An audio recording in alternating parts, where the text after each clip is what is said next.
দেখুন, চ্যাম্পিয়ন্স ট্রফির আগে বিপদে অনেক টিম এবং আজ থাকছে যে কোন কোন দলের কোন কোন গুরুত্বপূর্ণ প্লেয়াররা ইনজুরি এবং তাদের বিপরীতে কারা ঢুকলো দলে এবং কি অবস্থা প্রত্যেকটা টিমের। তো দেখুন, চ্যাম্পিয়ন্স ট্রফি কিন্তু দোড়গোড়ায় 3 দিন, এর ভিতরে 3 দিনের পরে কিন্তু চতুর্থ দিনে কিন্তু মাঠে নামছে পাকিস্তান বনাম নিউজিল্যান্ড দিয়ে চ্যাম্পিয়ন্স ট্রফি শুরু হচ্ছে। তো আসুন এর আগে জেনে নিই কোন টিমের কোন কোন প্লেয়ার ইনজুরিতে আছে। প্রথমে আমি যদি দেখি ইন্ডিয়াতে, তো ইন্ডিয়াতে তাদের মেন ফাস্ট বোলিং এবং খুবই ভাইটাল রোল প্লে করে প্রতিটা ম্যাচের টার্নিং পয়েন্ট হয়ে ওঠে জাসপ্রীত বুমরা, তিনি কিন্তু নাই।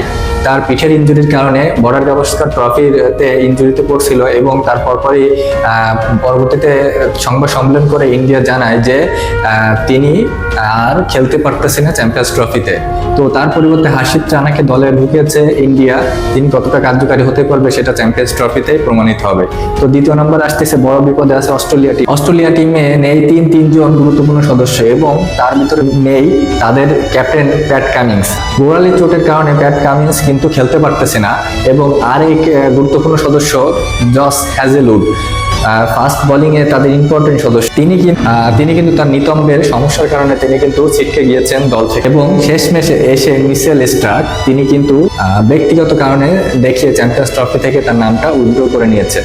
এবং এছাড়া কিন্তু স্টোনেন্স তিনি কিন্তু কিছুদিন আগেই দল থেকে অবসরের ঘোষণা দিয়েছে অস্ট্রেলিয়া টিম থেকে। তো এটা কিন্তু তাদের জন্য একটা বড় ধাক্কা।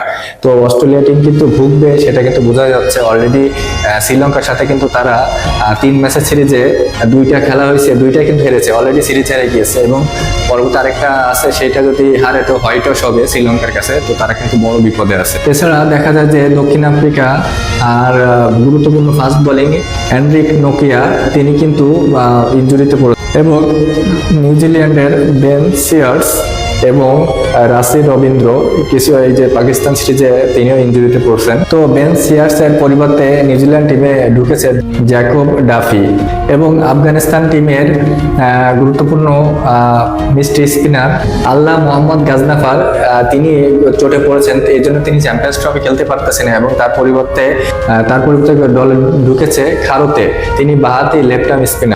এবং এছাড়াও পাকিস্তান টিমের গুরুত্বপূর্ণ সদস্য হারিস রোল থেকে শুরু করে আপনার ওপেনার সাইম আয়ুব তারা কিন্তু খেলতে পারতেছে না ইনজুরির কারণে। এছাড়া সাউথ আফ্রিকা বলেন এবং নিউজিল্যান্ড বলেন, ইংল্যান্ডের বলেন, প্রত্যেকটা টিমের কিন্তু 2-1টা করে ইনজুরির প্রবণতা আছে এবং ইনজুরিতে পড়ে তারা বাদ পড়েছে চ্যাম্পিয়ন্স ট্রফি থেকে।